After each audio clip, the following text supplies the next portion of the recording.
Hello there. So, He Who Fights with Monsters, Book 9.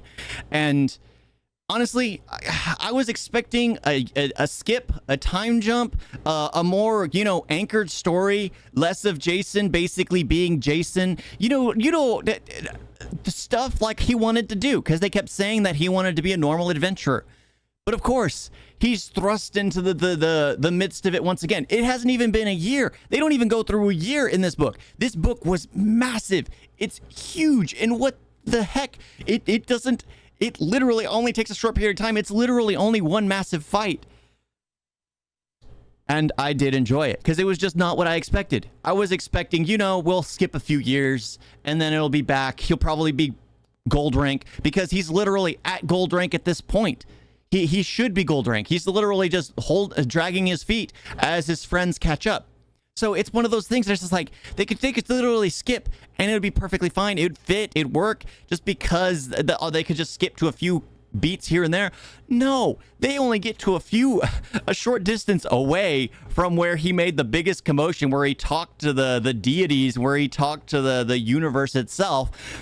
And then he's doing the same thing all over again. He's not supposed to be. They started out with him leaving the planet. They started out with him leaving, so that way they wouldn't have to deal with his shenanigans. Only for his shenanigans, for him to just continue to be the same dude. He doesn't change. He didn't want to slow down. He talks about how he does. Like, that's the thing.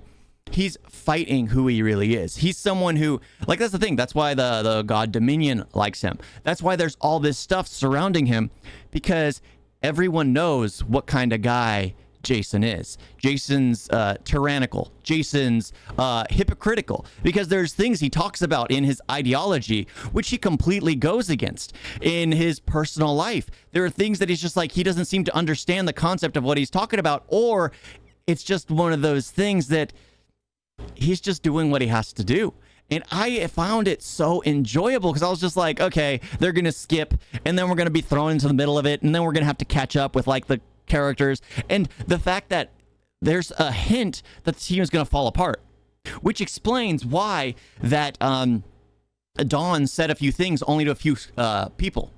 Not to everyone, only a few people, because the team is going to fall apart. And you know why it's going to fall apart, because one person has a bad habit, which is going to end up making the team lose most of their badges, which is going to force them to fight and fall apart. And the ones who are going to continue holding onto their badges are going to end up splitting up even more, because one of them has already dealt with, like they mentioned it, one of them has already dealt with the team fracturing and won't be able to survive.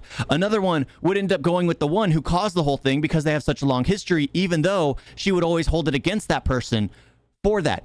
All this little intricate stuff is enjoyable, and the whole magic system has just gotten so chaotic. I've never been a fan of this type of thing, but what's funny is, even though I'm not a fan of it, I'm still finding myself so enthralled in the story, because it's just like, they keep talking about these diamond characters, these interdimensional travel, the fact that people can do that, and then it's just like, everyone is dealing with this kind of stuff. But it kind of hints at the fact that it's the Star Trek, the Star Trek's crap, what's it called? Where when you go to a planet, you're not allowed to introduce technologies as they're developing. It's keeping a distance, observing, not really doing much. And it's like there's a law put in place to prevent people from, exponentially advancing a society, because Jason's from a planet with more advanced technological magic, with technology, Earth. And you mix technology with magic, and it's far superior to anything that's on the Magic Planet, because the Magic Planet is just, well, magic. There's no technological advancements, because everything's limited by its magic. There's no science invested into it. So there's a lot of little things that are just, it makes me think of other things. So I'm like, okay, so it's the Star Trek rules here.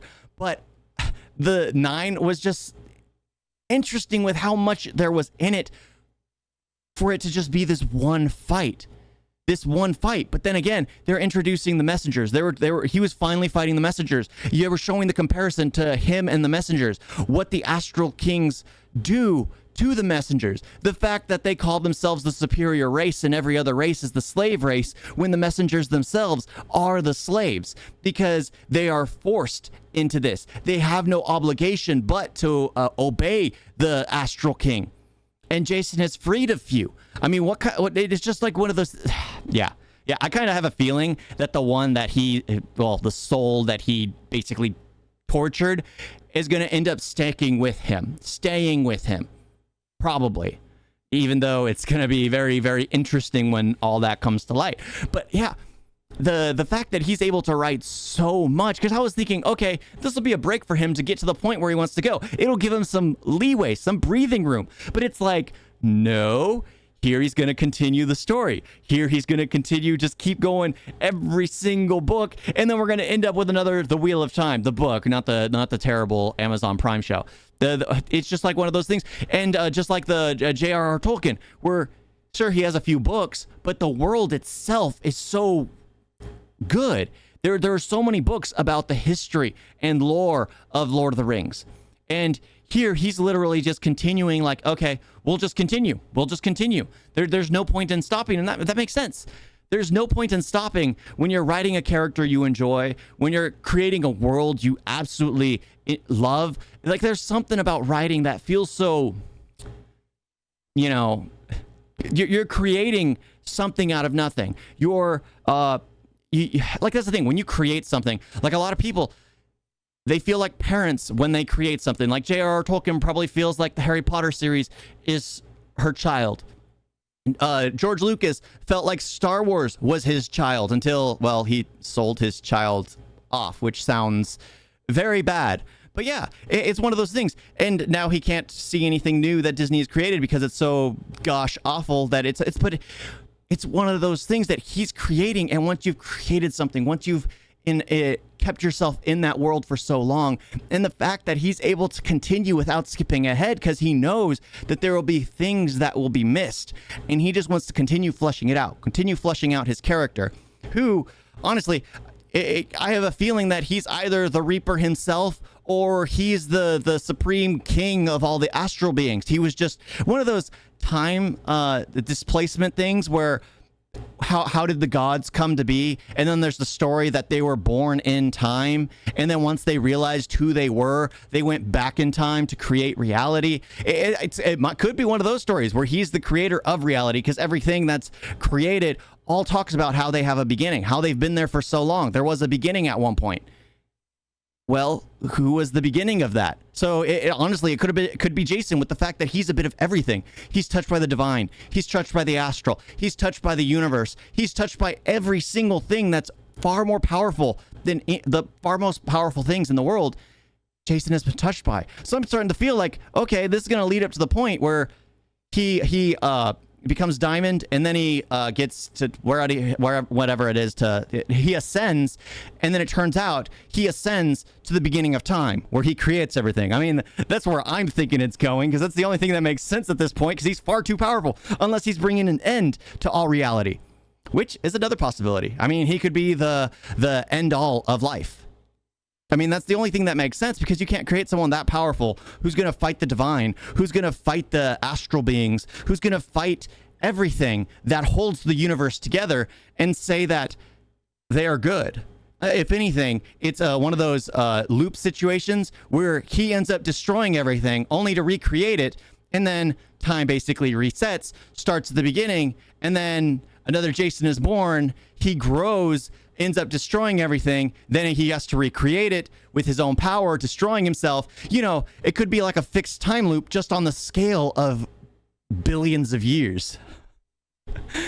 And honestly, me thinking like that is just like, that's a pretty interesting story. It'd be aggravating, because then you'd just be rereading the books over and over and over and over again, because there would be a time lock. It's basically like Future Diaries, what the girl did to keep the same situation. But yeah, I digress.